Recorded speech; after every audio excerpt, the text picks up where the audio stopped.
يا رب أسألك التقى في كل حال.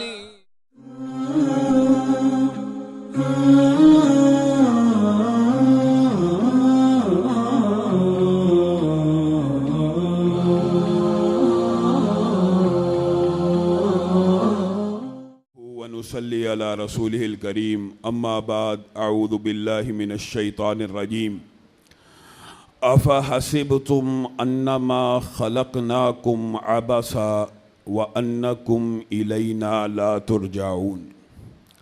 معزز سامعین گرامی قدر، ابھی آپ کے سامنے جس آیت مبارکہ کو تلاوت کیا ہے، اس کے اندر اللہ آپ سے اور مجھ سے مخاطب ہو کے یہ کہہ رہا ہے، افحسبتم انما خلقناکم عبثا، کیا تم نے یہ گمان کر لیا ہے، سوچ لیا ہے، گھڑ لیا ہے، بنی بنائی بات اپنے ذہن میں اتار لی ہے؟ بہنوں، بیٹیوں، مائیں، سب ساتھی صرف اس ایک آیت کا اگر صحیح مفہوم اور ترجمہ سمجھ لیں، زندگی بدل جائے گی۔ زندگی بدلنے کو کافی ہے۔ افحسبتم انما خلقناکم عبثا، اے بیٹے، اے بھائی، اے بہن، کیا اللہ نے تجھے بغیر کسی مقصد کے پیدا کیا ہے، بلا سبب پیدا کیا ہے؟ کیا تیری تخلیق کا کوئی مقصد ہی نہیں تھا؟ افحسبتم انما خلقناکم عبثا، بلا سبب تخلیق کر دی، بے وجہ تخلیق کر دی۔ وَأَنَّكُمْ إِلَيْنَا لَا تُرْجَعُونَ، اور کیا تم نے اپنے رب کے سامنے واپس نہیں آنا، واپس کھڑے نہیں ہونا، واپس نہیں پلٹنا؟ کیا تم نے یہ گمان کیا ہے؟ اللہ رب العزت نے یہ جو زندگی اور موت کو بنایا، الذی خلق الموت والحیات لیبلوکم ایکم احسن عملا، لوگو اللہ نے یہ زندگی جو تمہارے اور میری رگوں میں دوڑ رہی ہے بغیر وجہ کے نہیں بنائی۔ الذی خلق الموت والحیات لیبلوکم ایکم احسن عملا، اللہ تو کہتا ہے میں نے زندگی کو اور موت کو اس لیے پیدا کیا تاکہ جانچوں، تاکہ دیکھوں تم میں سے اچھے عمل کرنے والا کون سا ہے۔ اسی پر بس نہیں، یہ آیت مختلف انداز میں قرآن پاک میں 2-3 جگہ اور بھی اللہ رب العزت نے نازل کی، اس کے اندر تخلیق کی بڑھوتری کا تذکرہ ہے۔ یہاں پہ خلق الموت والحیات، صرف موت و حیات کا ذکر کیا۔ 12ویں پارے کے شروع کے اندر زمین آسمان کی تخلیق کا ذکر کیا۔ وَكَانَ عَرْشُهُ عَلَى الْمَاءِ، اور اس کا عرش تو پانی پر تھا۔ کیوں پیدا کیا زمین اور آسمان کو، موت اور حیات کو؟ بعض لوگ یہ سمجھتے ہیں اور کہتے ہیں کہ فلاں سبب کائنات ہیں، فلاں وجہ تخلیق کائنات ہیں۔ اللہ تو کہہ رہا ہے تخلیق کائنات پوری کی پوری، زمین و آسمان کی تخلیق، موت و حیات کی تخلیق اللہ نے کی، تمہارے اور میرے لیے کی، لیبلوکم ایکم احسن عملا، تاکہ دیکھوں تم میں سے اچھے عمل کون کرتا ہے۔ اللہ بار بار یہ کیوں کہتا ہے؟ اچھے عمل کیوں کرتا ہے؟ کیوں اللہ دیکھنا چاہتا ہے؟ میری بہنوں بیٹیوں سے، میرے بھائیوں نوجوانوں سے اللہ کیا دیکھنا چاہتا ہے؟ لیبلوکم ایکم احسن عملا، بار بار اللہ کیوں کہتا ہے؟ پتہ کس وجہ سے کہتا ہے؟ تاکہ اس کے بدلے میں تمہیں تمہارے آبائی گھر، تمہیں تمہارے آبائی وطن، تمہیں تمہارے اصل مقام کی طرف لے جائے۔ لوگوں، ہم یہ سمجھتے ہیں اور ہم یہ سوچتے ہیں اور ہم نے یہ تصور کیا ہوا ہے، اور سائنسدان اس بارے میں غور و فکر کرتے ہیں، کیا کوئی خلائی مخلوق، کیا کوئی بیرونی مخلوق، کیا کوئی ایلین اس دنیا پہ تو نہیں آیا؟ یاد رکھو، اس دنیا کے اوپر کوئی ایلین اگر ہے، میں اور تم ہو۔ وجہ کیا ہے؟ ہمیں اس دنیا کے لیے نہیں بنایا گیا، ہمیں پیدا کیا گیا، ہماری ڈائی بنائی گئی، ہماری تخلیق کی گئی کس کے لیے کی گئی؟ جنت کے لیے کی گئی۔ وجہ کیا ہے؟ آدم کو اللہ نے پیدا کیا، آدم نے کوئی نیکی کی، ابھی نیکی کی ابتدا بھی نہیں تھی ہوئی، تمہارے اور میرے باپ کو اللہ رب العزت نے جنت میں داخل کر دیا تھا۔ مقصد کیا؟ بات کا مطلب کیا؟ خلاصہ کیا نکلا؟ اللہ رب العزت نے تمہیں اور مجھے در حقیقت پیدا ہی جنت کے لیے کیا ہے۔ یہ جو ہمارا جسم ہے یہ اس دنیا میں آ کے بیمار کیوں ہو جاتا ہے؟ کیونکہ ہم یہاں پہ ایلینز ہیں، ہم بیرونی دنیا سے آئے ہیں۔ یہ موسم، یہ ہوا، یہ فضا، یہ سورج ہمارے جسم سے کمپیٹیبل نہیں، ہمارے ساتھ مطابقت نہیں رکھتا، مناسبت نہیں رکھتا۔ دنیا میں کوئی ایک انسان ایسا موجود نہیں جس کو کوئی نہ کوئی مرض لاحق نہ ہو۔ وجہ یہ ہے یہ دنیا اللہ نے تیرے اور میرے ہمیشہ رہنے کے لیے نہیں بنائی۔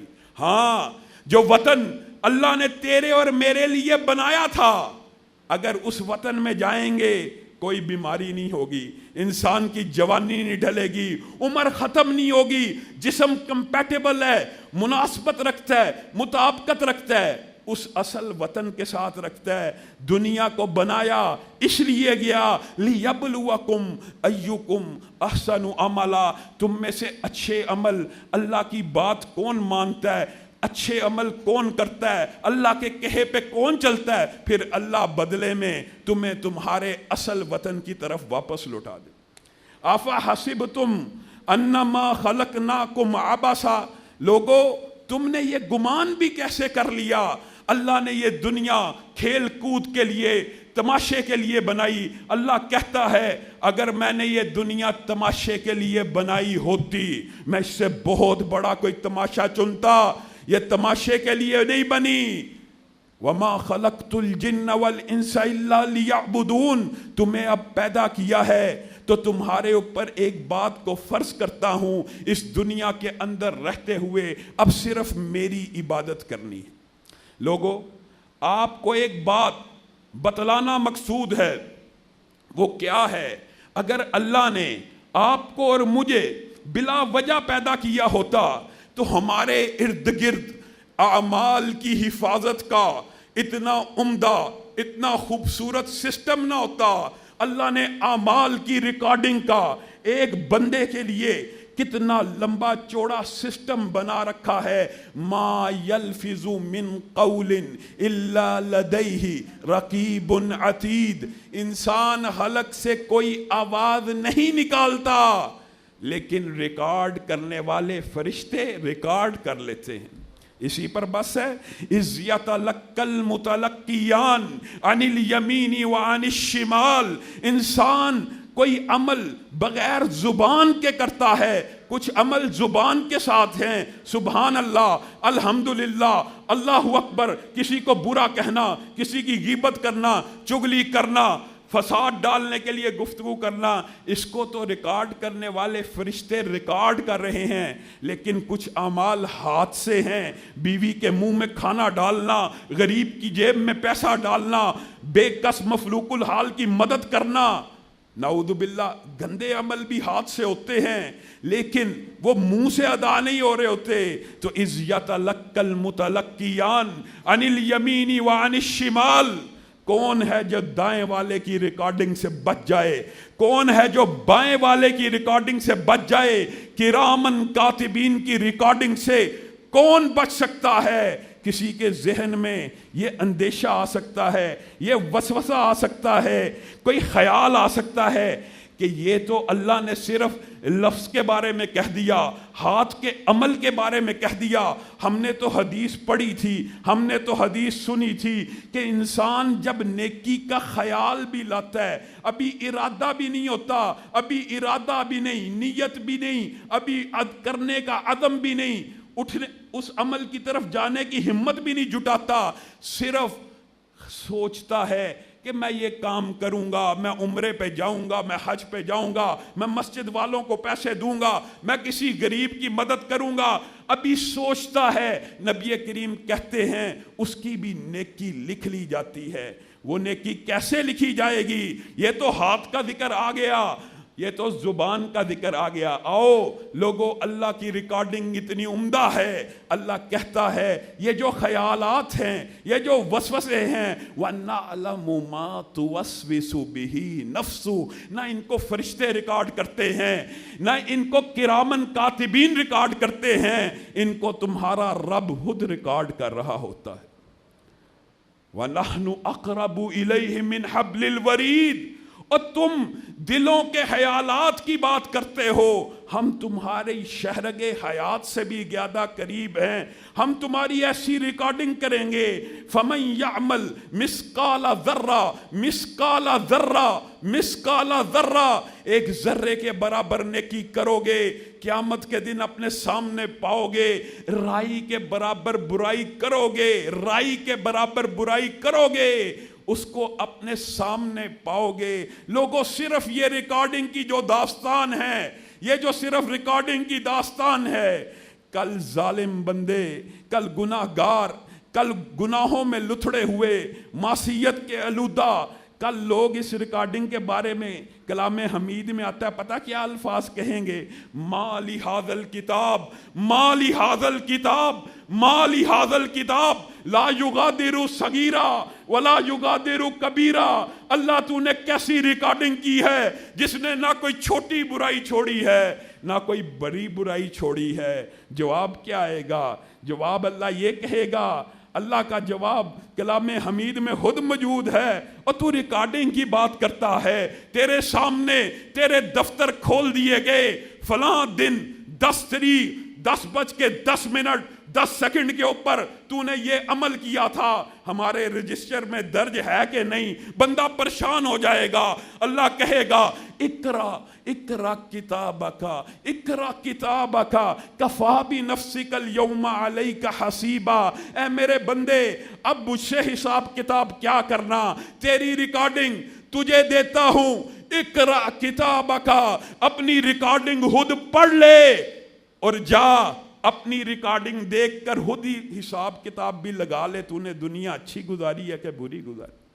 قرآن میں اللہ کہہ رہا ہے اقرا کتابک کفا بنفسک اليوم علیک حسیبا. اگر تو عدل سے حساب کرنے والا ہو تو خود بخود اپنا حساب خود ہی کر لے. اور لوگوں، حساب کتاب کا اتنا عمدہ نظام، اور بعض اللہ ان لوگوں سے بچائے جب حساب کتاب کے اندر بری کتاب ان کو دے دی جائے گی. وہ ایک لمبا چوڑا باب ہے، ایک لمبی چوڑی تفصیل ہے، لیکن بعض خوش قسمت ایسے بھی ہوں گے جن کو دائیں ہاتھ میں نامہ اعمال پکڑا دیا جائے گا.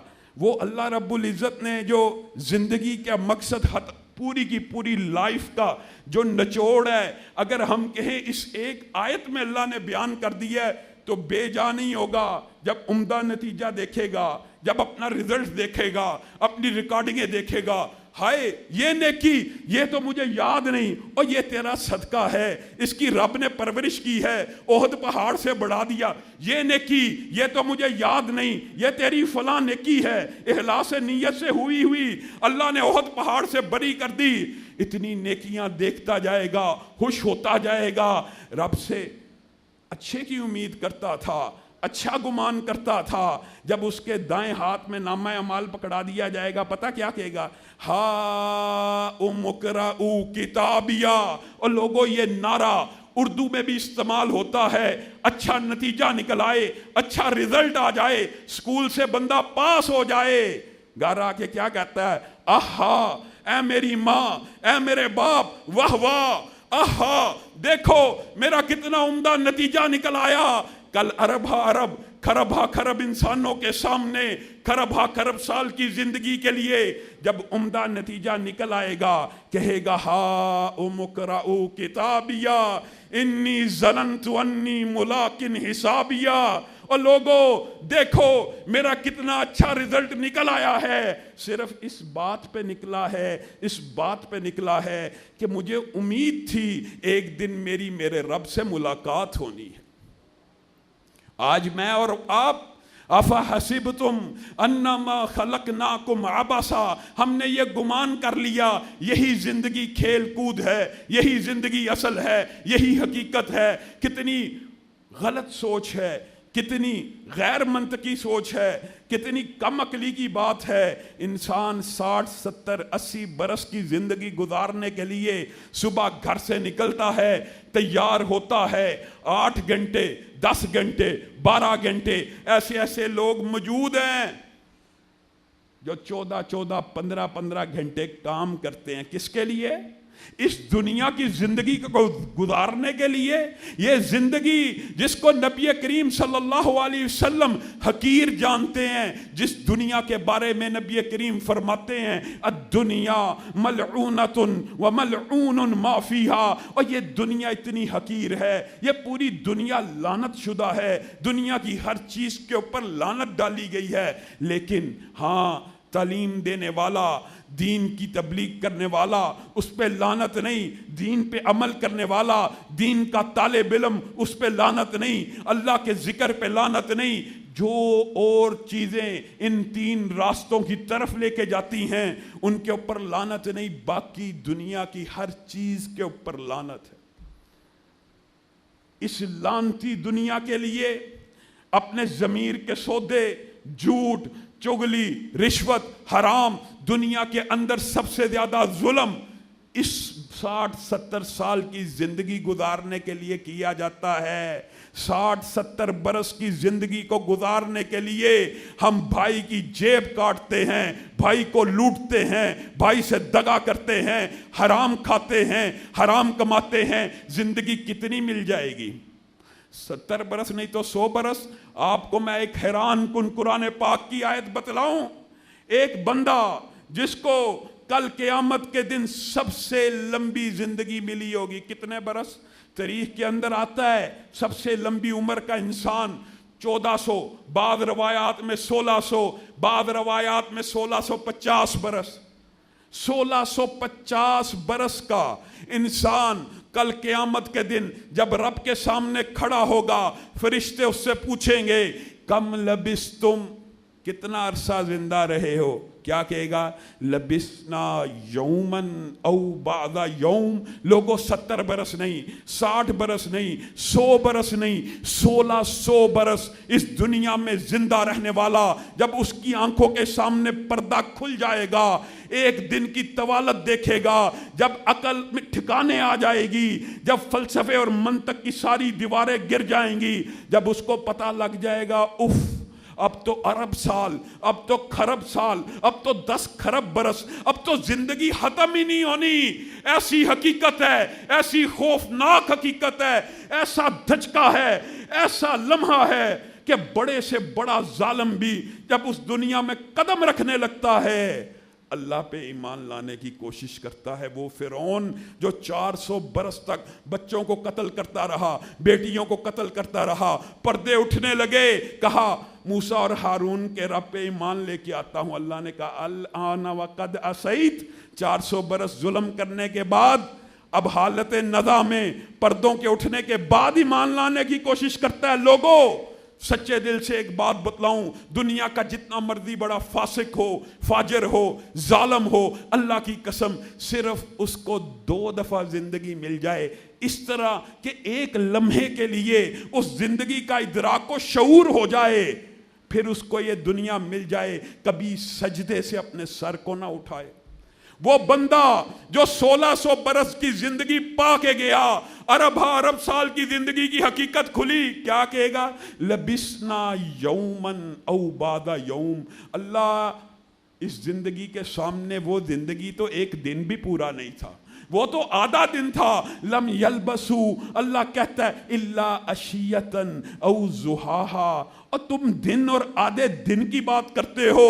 اللہ کہتا ہے چیخ اٹھیں گے، پکار اٹھیں گے، یہ زندگی اف، یہ زندگی جس کا ختم ہی کوئی نہیں، جس کا اختتام ہی کوئی نہیں، جس کا اینڈ ہی کوئی نہیں، جس کی اخیر ہی کوئی نہیں، اس کے مقابلے میں دنیا کی زندگی تو ایک پہر بھی نہیں، ایک ضحیٰ بھی نہیں، ایک عشیہ نہیں، نہ عشاء کا ایک لمحہ ہے، نہ دوپہر کا ایک لمحہ ہے، یہ تو ایک پہر بھی زندگی نہیں گزاری ہم نے۔ دنیا کی حقیقت انسان کے سامنے موت کے بعد آتی ہے۔ نبی کریم صلی اللہ علیہ وسلم آپ کو اور مجھے سمجھاتے دنیا سے چلے گئے، کیا کہا؟ اللہ کے نزدیک اس پوری دنیا کی حیثیت اگر مچھر کے ایک پر کے برابر بھی ہو، مچھر کے پر کے برابر۔ اللہ کون ہے؟ اللہ کا تعارف ہم نے سمجھا ہی نہیں۔ اللہ بہت بڑا ہے، یہ ایک الگ باب ہے۔ رب کہاں پہ ہے؟ اپنے عرش پہ ہے۔ عرش کتنا بڑا ہے، کرسی کتنی بڑی ہے، آسمان کتنے بڑے ہیں، یہ ایک لمبا چوڑا موضوع ہے۔ لیکن اس رب کے سامنے مچھر کا ایک پر کیا حیثیت رکھتا ہوگا؟ نبی کریم صلی اللہ علیہ وسلم ارشاد فرماتے ہیں اگر اللہ کے نزدیک اس دنیا کی حیثیت مچھر کے ایک پر کے برابر بھی ہو تو اللہ اپنا انکار کرنے والوں کو، اللہ اپنا کفر کرنے والوں کو، اللہ کو نہ ماننے والوں کو دنیا میں ایک گھونٹ پانی بھی نہ پلائے۔ لوگوں، اللہ کے نزدیک یہ دنیا مچھر کے پر کے برابر بھی نہیں، اور میرے اور آپ کے نزدیک یہی دنیا اصل ہے۔ اسی دنیا کا سونا، اسی دنیا کی چاندی، اسی دنیا سے نکلنے والے ہیرے جواہرات میں اور آپ اکٹھے کرتے ہیں۔ رہ کہاں جانے ہیں؟ اسی دنیا میں رہ جانے ہیں۔ اللہ کی قسم، اس دنیا کے سونے کے اندر ایک ماشا بھی کمی واقع نہیں ہو سکتی۔ جتنا اللہ نے پہلے دن پیدا کیا اتنا ہی آخری دن بھی ہونا ہے۔ ایک ماشا چاندی میں اضافہ نہیں ہو سکتا جتنی اللہ نے پہلے دن پیدا کی۔ وَلِلَّهِ مِيرَاثُ السَّمَاوَاتِ، اللہ ہی کے لیے یہ جو سونا چاندی ہے، جس کے لیے جگڑتے ہو، جس کے لیے لڑتے ہو، یہ اسی دنیا میں رہ جانا ہے۔ آخری انسان نے بھی جب دنیا سے رخصت ہو جانا ہے، ساری دنیا کا مال دنیا کے اندر ہی چھوڑ کے جانا ہے۔ کسی نے اس جگہ لے کے نہیں جانا۔ اس جگہ کیا جانا ہے؟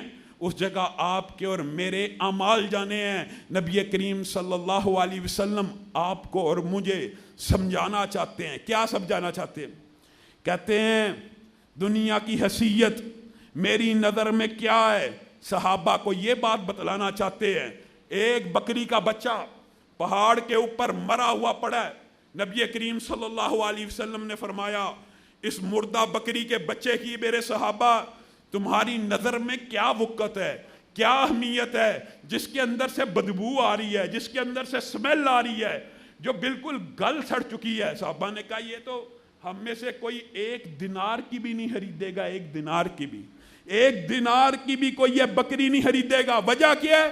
اس کی تو کھال بھی کام آنے والی نہیں۔ تو نبی کریم صلی اللہ علیہ وسلم نے فرمایا اللہ کی قسم، اللہ کے نزدیک اس پوری دنیا کی حیثیت اس بکری کے بچے کے برابر بھی نہیں۔ لوگوں، صحیح حدیث ہے، نبی کریم صلی اللہ علیہ وسلم نے ارشاد فرمایا اور اگر نیکی کرنی ہے تم نے اپنی جان کو آسان کرنا ہے، اپنے اوپر احسان کرنا ہے، کسی کے اوپر احسان نہیں کر رہے۔ نبی کریم صلی اللہ علیہ وسلم نے فرمایا دنیا کے سارے انسان کافر ہو جائیں، برے بن جائیں۔ کتنے برے؟ دنیا کے اندر جو سب سے بڑا بدبخت ہے، سارے کے سارے انسان اس جیسے ہو جائیں، اس جیسی نیچر کے، اس جیسے گناہگار، اتنے ہی گناہ کر لیں، اللہ کی بادشاہی میں رائی برابر کمی نہیں ہوتی۔ اللہ کی بادشاہی میں پوری دنیا گناہگار ہو جائے، رائی برابر کمی نہیں ہوتی۔ اور کسی مغالطے میں نہ رہنا۔ نیکیاں کرنے والوں، یہاں پر آ کے دین کی تعلیم حاصل کرنے والوں، دین کی تربیت لینے والوں، اپنی قبروں کو ٹھنڈا کر رہے ہو، اپنے لیے آسانی پیدا کر رہے ہو، اپنی آخرت سنوار رہے ہو، تم سب کتنے نیک ہو جاؤ۔ اللہ کے نبی نے کتنی عظیم بات کی ہے۔ ایک حدیث انسان کی زندگی کو بدل سکتی ہے۔ تم میں سے ہر انسان تم میں سے سب سے بڑے متقی کے جیسا ہو جائے۔ سب سے بڑا متقی انسانوں میں کون ہے؟ نبی کریم صلی اللہ علیہ وسلم ہے۔ نبی کریم آپ کو اور مجھے سمجھا رہے ہیں اگر تم سارے کے سارے انسان دنیا کے سب سے زیادہ متقی انسان جیسے بن جاؤ، نبی کریم صلی اللہ علیہ وسلم جیسے ہلاک ہو جائیں، اعمال ہو جائیں، سارے کے سارے انسان اتنے نیک ہو جائیں، اللہ کی بادشاہی میں رائی برابر بھی اضافہ نہیں ہوتا۔ لوگوں، ہم کس باغ کی مولی ہیں؟ ہم تھوڑی سی نیکی کر لے، ہم سمجھتے ہم نے کوئی بہت بڑا کام کر لیا۔ 8-8 10-10 گھنٹے 60-70 برس کی زندگی کے لیے محنت کرنے والوں، کیا کبھی سوچا ہے ارب ہا ارب سال، کھرب ہا کھرب سال کی زندگی گزارنے کے لیے ایک دن میں ہم 8 گھنٹے نہیں 16 گھنٹے محنت کرنی چاہیے؟ کم از کم دگنی محنت کریں۔ نہیں، دگنی بھی نہیں، 8 بھی نہیں کرتے ہم تو دنیا کے لیے جتنی محنت کرتے اتنی بھی نہیں کرتے۔ اللہ کا بھی مطالبہ نہیں، اللہ بھی تم سے یہ تقاضا نہیں کر رہا، اللہ بھی بہن بیٹیوں سے، میرے بھائیوں سے صرف یہ تقاضا کر رہا ہے کہ جب مؤذن حی علی الصلاۃ کہے، حی علی الفلاح کہے، پھر دکانوں کے شٹر گر جانے چاہیے، پھر کاروبار بند ہو جانے چاہیے۔ یہ رب کی پکار ہے، یہ رب کی آواز ہے، یہ فلاح کا رستہ ہے۔ پورے دن کے اندر با جماعت 5 نمازیں پڑھنی ہو، گھر سے آنے جانے کا سفر ملا لو، 1.5 سے 2 گھنٹے لگتے ہیں۔ 24 گھنٹے میں ارب سال کی زندگی کے لیے صرف 1.5 گھنٹہ محنت کر لو، اللہ 24 گھنٹے عبادت میں لکھ دے گا۔ اور بہنیں گھر میں آدھا گھنٹہ میں گارنٹی سے کہتا ہوں 40 منٹ لگتے ہوں گے، 5 نمازوں کو ادا کر لیں، 24 گھنٹے اللہ عبادت میں لکھ رہا ہے۔ اللہ اجر لکھنے میں کمی نہیں کرتا۔ سستی اور کمی تم میں اور مجھ میں ہے، صرف نماز کے باب کے اندر۔ اور نماز تو ایک بہت بڑی عبادت ہے، اس کے ایک جز کے حوالے سے اگرچہ موضوع سے اتنی مطابقت نہیں رکھتا، لیکن بات آئی ہے تو کہہ دیتا ہوں، ابھی نماز نہیں پڑھتا، صرف وضو کرتا ہے۔ حدیث میں آتا ہے ہاتھ دھوئے، ہاتھ کے گناہ معاف، ناک دھویا، ناک کے گناہ معاف، چہرے کے گناہ معاف، منہ دھویا، پلکوں کے، آنکھوں کے، کانوں کے گناہ معاف۔ جب پاؤں دھوتا ہے پورے جسم کے گناہ معاف ہو چکے ہوتے ہیں۔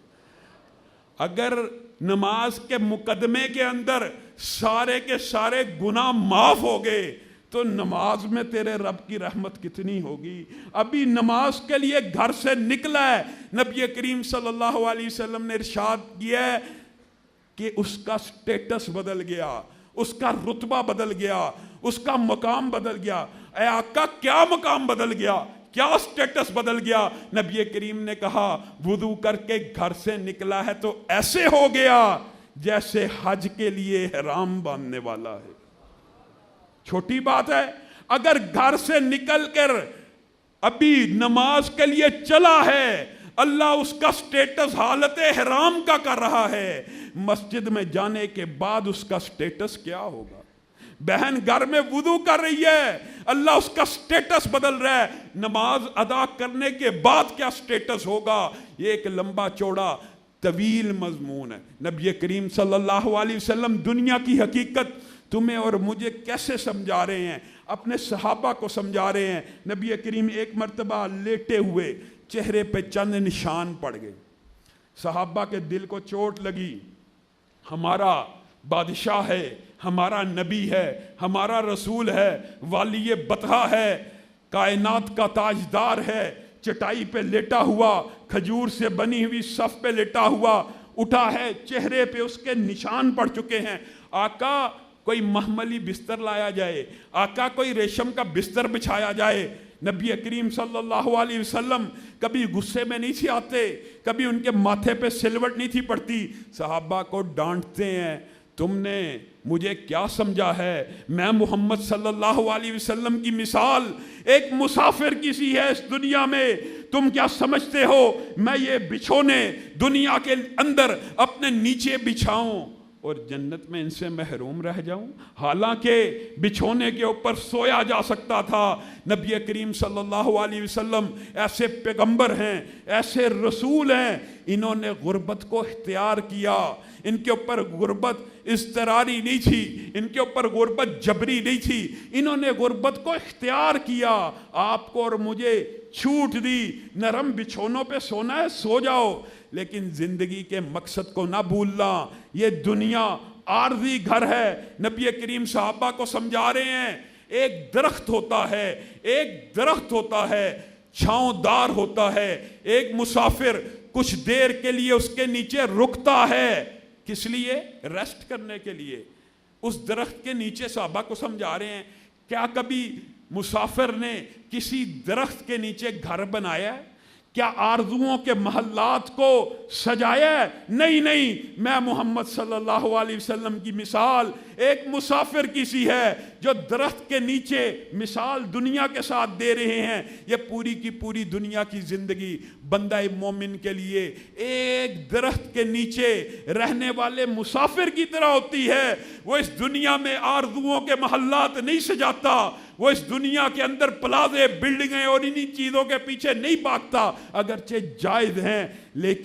لیکن اگر ایک بندہ حد سے تجاوز کر جائے, دنیا ہی کے پیچھے بھاگتا رہے, دنیا ہی کی کاروبار میں پڑتا رہے, صرف دنیا ہی اس کا مقصد ہو جائے, پھر آخرت کو بندہ بھول جاتا ہے.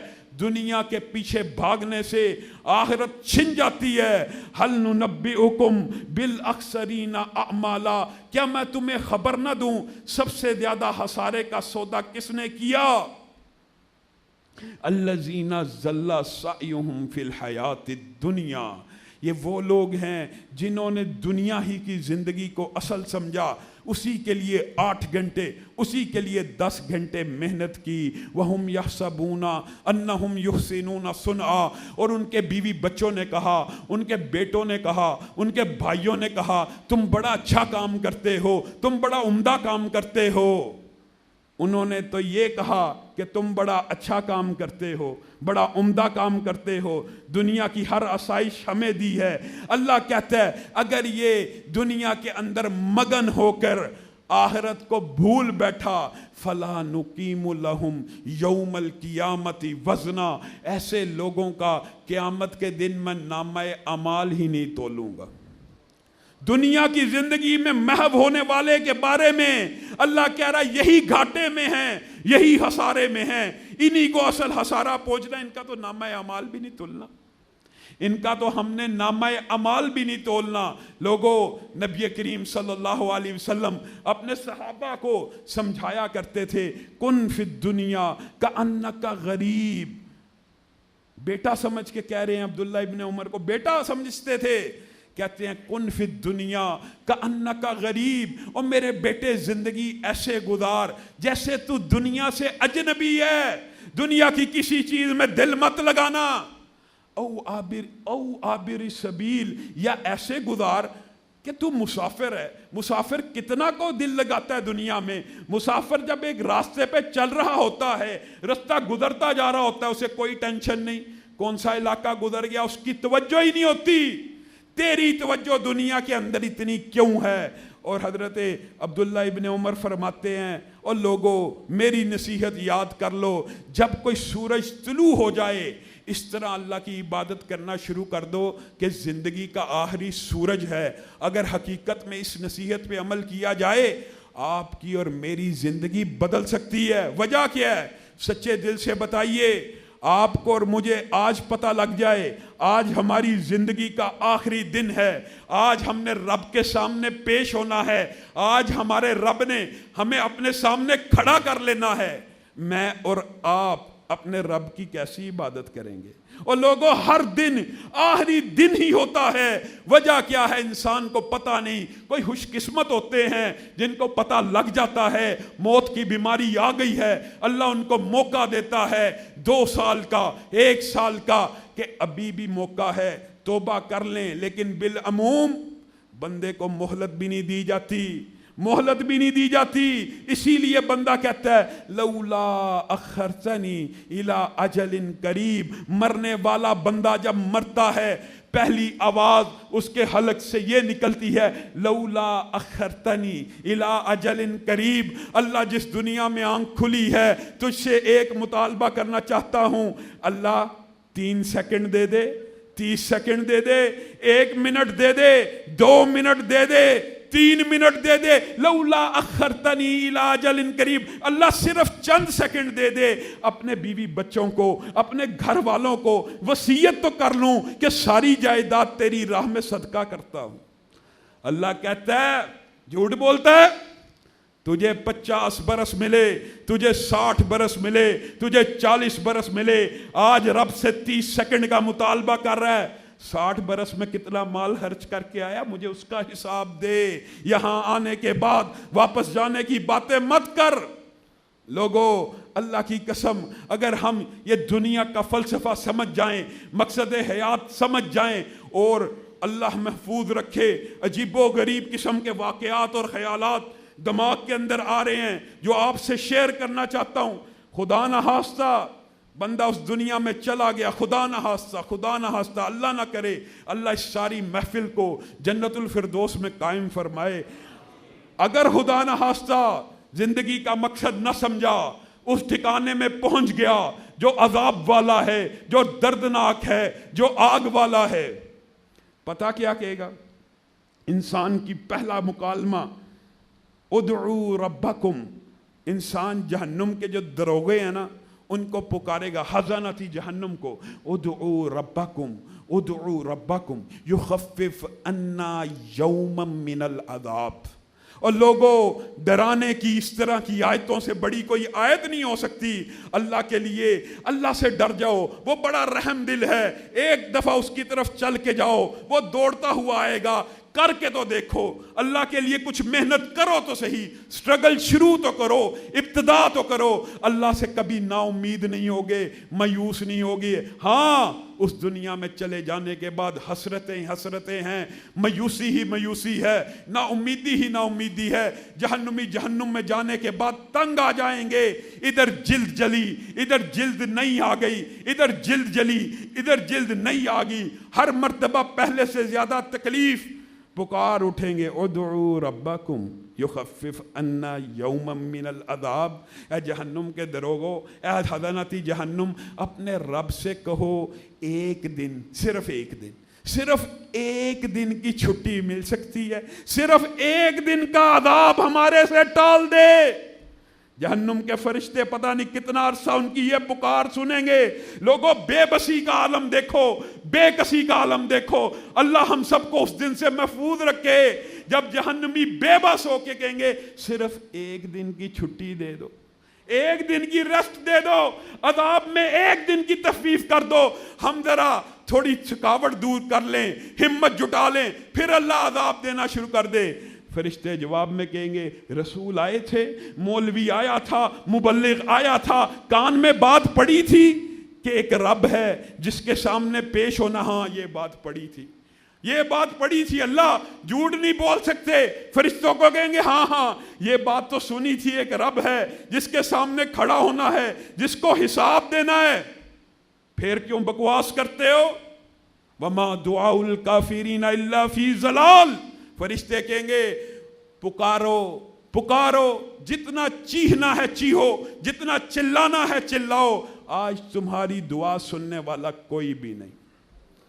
تنگ آ جائیں گے، ایک عرصہ بیت جائے گا، کہیں گے یا مالک یا مالک یا مالک لیقضی علینا ربک۔ قرآن پاک کی آیت ہے، یہاں پہ مالک اللہ کو نہیں کہہ رہے ہوں گے، جہنم کا جو دروغہ ہے، ان 19 فرشتوں کا جو سردار ہے اس کا نام مالک ہے۔ ان خزانۃ جہنم کو وہ پکار چکے، انہوں نے تو صاف جواب دے دیا۔ کیا کہیں گے؟ یا مالک لیقضی علینا ربک۔ اے مالک، جہنم کے دروغوں کو پکارا، ان سے ایک دن کی چھٹی مانگی، ایک دن کی چھٹی بھی نہیں ملی۔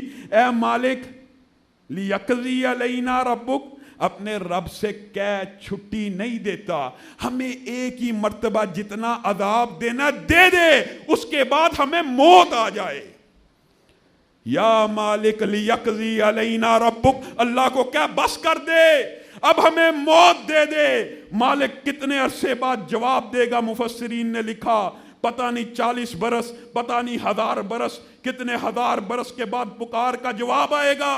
مالک کہے گا تمہارے رب سے بات ہوئی ہے، تمہارے رب نے فیصلہ سنایا ہے، تمہارے رب نے آرڈر جاری کیا ہے۔ کیا آرڈر جاری کیا ہے؟ کیا فیصلہ سنایا ہے؟ انکم ماکثون، تمہارے اوپر کبھی موت آنے والی نہیں ہے۔ اللہ ہم سب کو محفوظ رکھے۔ جہنمی اس جواب کو سن کے دہشت زدہ رہ جائیں گے. موت کو مجسم حالت میں مینڈے کی شکل میں ان کے سامنے لا کر ذبح کر دیا جائے گا. اب کوئی موت نہیں. اور اگر موت باقی ہوتی یہ منظر دیکھ کے جہنمی غم سے مر جاتے. اور جب حضناتی جہنم کو پکار پکار کے تھک جائیں گے, جہنم کے خازن فرشتے دروگے سردار مالک کو پکار کے تھک جائیں گے, آپس میں کنسلٹ کریں گے کیا ہو گیا, ہماری کوئی نہیں سنتا. اور یار رب کو پکارتے ہیں, ربنا ربنا اخرجنا منہا اخرجنا منہا. لوگوں ڈر جاؤ اس دن سے جب ہر جہنمی کی ایک ہی پکار ہوگی, ربنا اخرجنا منہا فإن عدنا فإنا ظالمون. اے اللہ, اے ہمارے رب, حضناتی جہنم نہیں سنتے, مالک نہیں سنتا. اخرجنا منہا فَإِنْ عُدْنَا فَإِنَّا ظَالِمُونَ. ایک مرتبہ ادھر سے نکال دے, پھر 1,00,000 برس نہیں 1 کروڑ برس کی زندگی دے, 1 ارب برس کی زندگی دے, 10 ارب برس کی زندگی دے, ایک لمحہ بھی سجدے سے سر نہیں اٹھائیں گے. ربنا اخرجنا منہا فإن عدنا فإنا ظالمون. اللہ تیرے سے وعدہ کرتے ہیں ایک مرتبہ باہر نکال کے بھیج دے, باہر نکال کے دنیا میں واپس بھیجنا ہے, یہاں پہ عبادت کروانی ہے. اگر دوبارہ ایک زندگی میں بھی گناہ کیا, ایک مرتبہ بھی دوبارہ یہاں پہ پلٹنے کا ارادہ کیا, ہمیں ظالموں میں شمار کر لی. اللہ کتنا عرصہ ان کی پکار کو سنے گا. اللہ کی ایک سنت ہے, اللہ نے تمہیں آج موقع دیا, آج اللہ ہر گناہگار کی سننے کو تیار ہے. جتنا مرضی بڑا گناہگار ہے, جتنا مرضی بڑا گناہگار ہے, زمین سے لے کے آسمان تک گناہوں کے ڈھیر لگائے بیٹھا ہے, اس مجلس میں بیٹھا ہے, صرف ایک مرتبہ اللہ کے سامنے آ کے کہہ دے اللہ مجھے معاف کر دے, اللہ مجھے معاف کر دے. رب آج سنے گا. رب تجھے معاف ہی صرف نہیں کرے گا, تیرے سارے گناہوں کو نیکیوں سے بدل دے گا. اور کیوں نہیں کہتے اللہ ہمیں معاف کر دے, اے اللہ ہم سب کو معاف فرما. ایک مرتبہ کہنے پہ تیرے رب کی رحمت جوش میں آتی ہے, معاف کرنے والا ہے. ان جہنمیوں کی پکار سننے کے بعد اللہ کہے گا اخسؤوا فیہا اخسؤوا فیہا ولا تکلمون. یہ اللہ کی شٹ اپ کال ہوگی. جہنمیوں کو کہے گا اللہ دفع ہو جاؤ, میری نظروں سے دور ہو جاؤ. ولا تکلمون, آج کے بعد تمہیں اپنے رب سے گفتگو کرنے کی بھی اجازت نہیں. جہنمی اللہ کا یہ جواب سن کے چیخو پکار میں مصروف ہو جائیں گے. شیطان لعین کے پاس جائیں گے, کہیں گے تو بڑا, تیرا بیڑا غرق ہو, تو نے برباد کر دیا, تو نے ہمیں کیسے کیسے دھوکے دیے, تو نے شرک کے کیسے کیسے رستے دکھائے, تو نے بدعات کے کیسے کیسے رستے دکھائے, ہم برباد ہو گئے, ہم اجڑ گئے. شیطان اس کے جواب میں کیا کہے گا, فلا تلومونی, مجھ کو ملامت کرتے ہو, لوموا انفسکم, اپنے آپ کو ملامت کرو. تمہارے رب نے تمہیں صاف بتلا دیا تھا شیطان کا وعدہ جھوٹا ہے, رب کا وعدہ سچا ہے. بے قرار ہو جائیں گے, بے بس ہو جائیں گے, کہیں گے صبر کر لیتے ہیں, صبر کر لیتے ہیں, اللہ کے عذاب پہ صبر ہی کر لیتے ہیں, شاید اللہ ہمیں اس صبر کرنے کے بدلے میں جہنم سے نکال دے. لیکن ایک عرصہ صبر کرنے کے بعد پکار اٹھیں گے, صبرنا, کہیں گے صبر کریں, یا جزعنا, یا شور و گوگا کریں, ما لہم من محیص, اب ہم یہاں سے نکلنے والے نہیں ہیں. صبر بھی کام نہیں آنا. لوگوں اس دن سے ڈر جاؤ, اس دن سے ڈر جاؤ. اللہ نہ کرے ہم میں سے کوئی بندہ وہاں پہ پھنس گیا. اللہ کا قید خانہ ہے, اللہ کا قید خانہ ہے.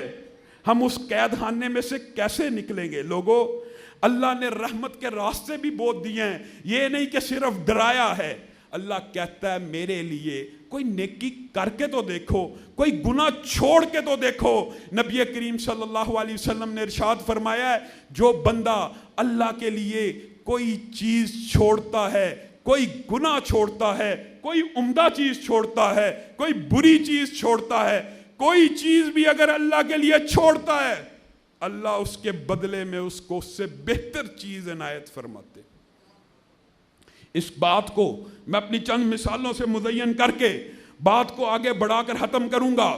حضرت سلیمان، پتہ ہے نا حضرت سلیمان کا، اللہ رب العزت نے ان کو 20,000 تیز رفتار اڑنے والے گھوڑے دیے تھے. ایک مرتبہ ان گھوڑوں کی خدمت کر رہے تھے.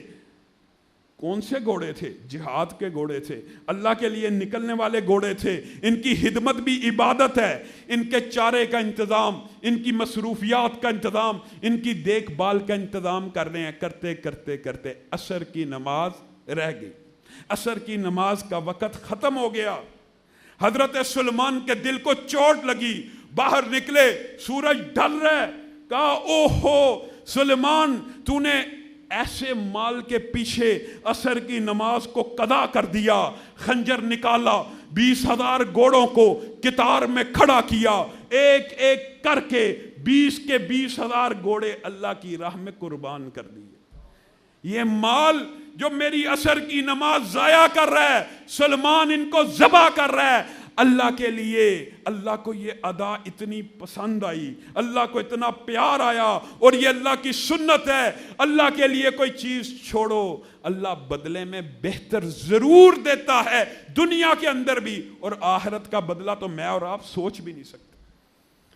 سلیمان، تو نے گھوڑوں کو، اپنی سواری کو قربان کر دیا، جو ہوا میں اڑتے تھے، جو پروں سے چلتے تھے. تیرے رب نے تیرے عمل کو قبول کیا. اب تجھے گھوڑوں کی ضرورت نہیں رہی، تجھے اس سے بہتر سواری دیتا ہوں. اے اللہ، کون سی سواری؟ جا اپنے تخت کو اس ہوا کے اوپر بٹھا، ہوا کو کہہ فلاں جگہ لے جائے، فلاں جگہ لے جائے. آج کے بعد سلیمان تیری سواری گھوڑے نہیں بلکہ ہوا ہے. اللہ نے بدلہ دیا کہ نہیں؟ یہ تو انبیاء کی بات ہے. حضرت یوشع بن نون کا مشہور واقعہ، اس واقعے سے آگے چلتے اللہ نے ان کے لیے سورج کو حکم دیا، رک جا. ایک نبی کے لیے سورج رکا، وہ نبی حضرت یوشع بن نون. آگے آئیے، حضرت ابو طلحہ اور میری بہنیں بیٹیاں، خدا کے لیے ان کے اوپر تو صرف اللہ نے فرض یہ کیا ہے 5 نمازیں پڑھ لیں، رمضان کے روزے رکھ لیں، اور اس کے بعد کیا کر لیں؟ خامند کی اطاعت کر لیں، خامند کی اطاعت کر لیں، خامند کی اطاعت کر لیں. سمجھ جائیں اس دنیا کے اندر اللہ نے سب سے زیادہ حق خامند کی اطاعت کا رکھا ہے. پھر اگر یہ 3 کام عورت کر لیتی ہے، اس کا اجر و ثواب کیا ہے؟ جنت کے جس دروازے سے داخل ہونا چاہتی ہے داخل ہو جائے.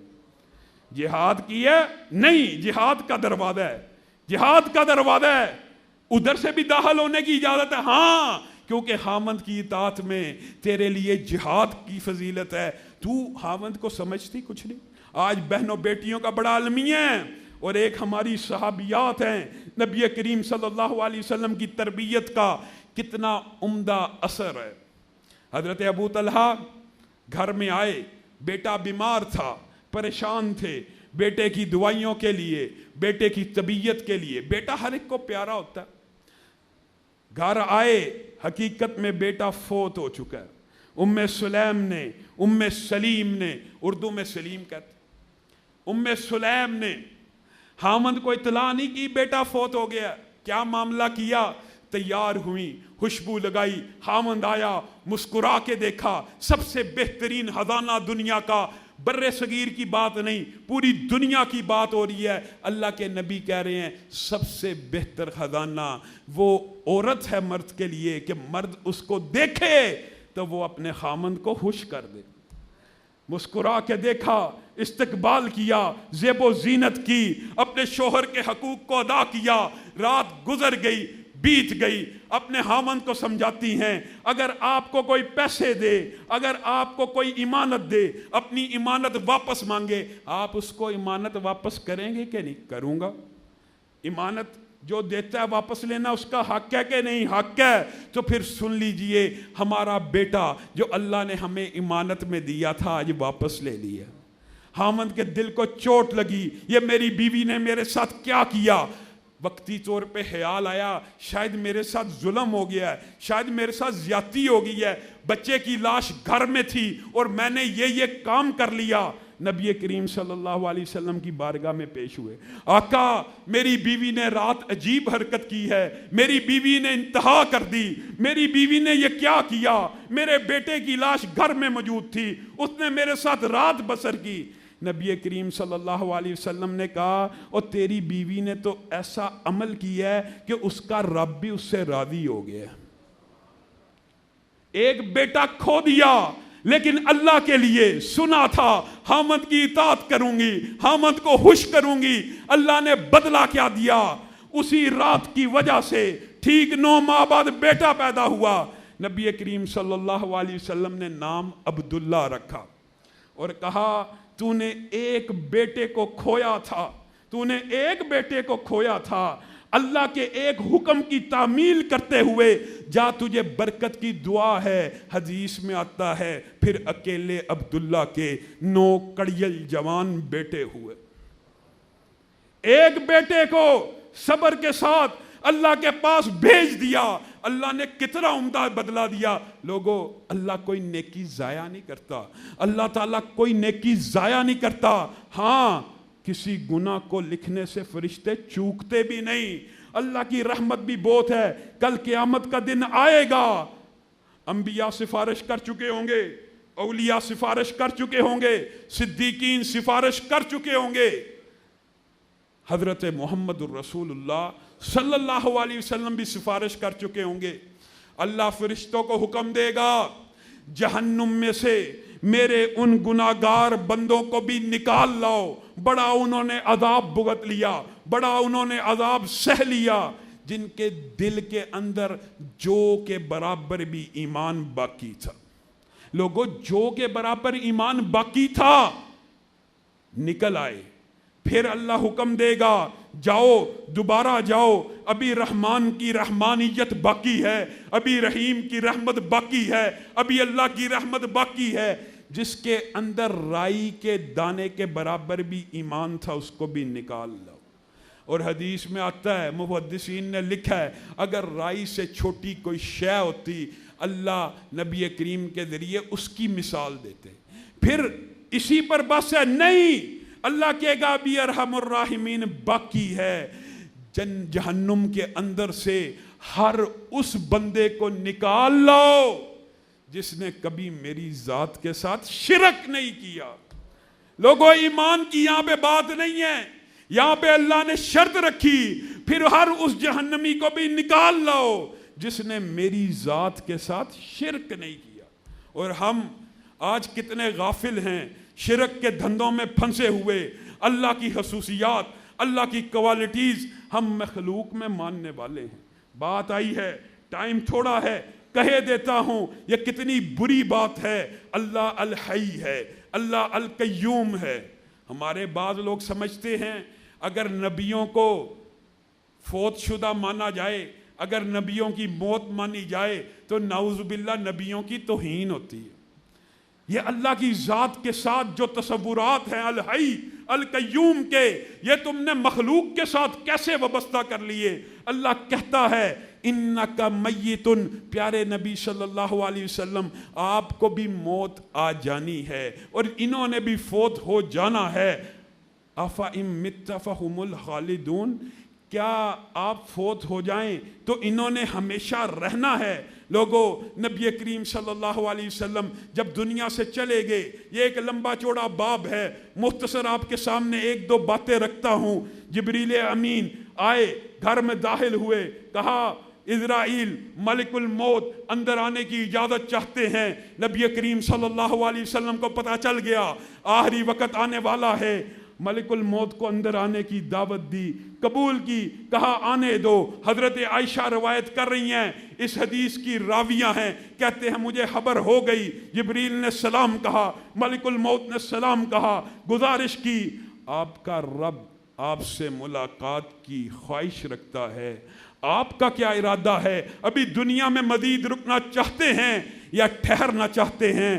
نبی کریم نے کہا بل هو الرفیق الاعلیٰ، بلکہ میں محمد صلی اللہ علیہ وسلم بھی اب اپنے رب سے ملاقات کی امید چاہتا ہوں۔ حضرت عائشہ نے کہا یہ آخری جملہ تھا جو نبی کریم کے منہ سے نکلا، میرے سینے کے اوپر نبی کا سر تھا، ان کی روح کف سے انصری سے پرواز کر گئی، تم نے یہ عقیدہ گھڑ لیا۔ حضرت عمر خبر ملی، باپ کو خبر دی، اے میرے بابا واہ محمدہ، اب محمد دنیا میں نہیں رہے۔ بیٹیاں رونا شروع ہو گئیں، صحابہ رونا شروع ہو گئے۔ حضرت عمر نے تلوار کو نکالا، کہا جس نے کہا محمد صلی اللہ علیہ وسلم فوت ہو گئے ہیں، آج عمر اس کے سر کو قلم کر دے گا۔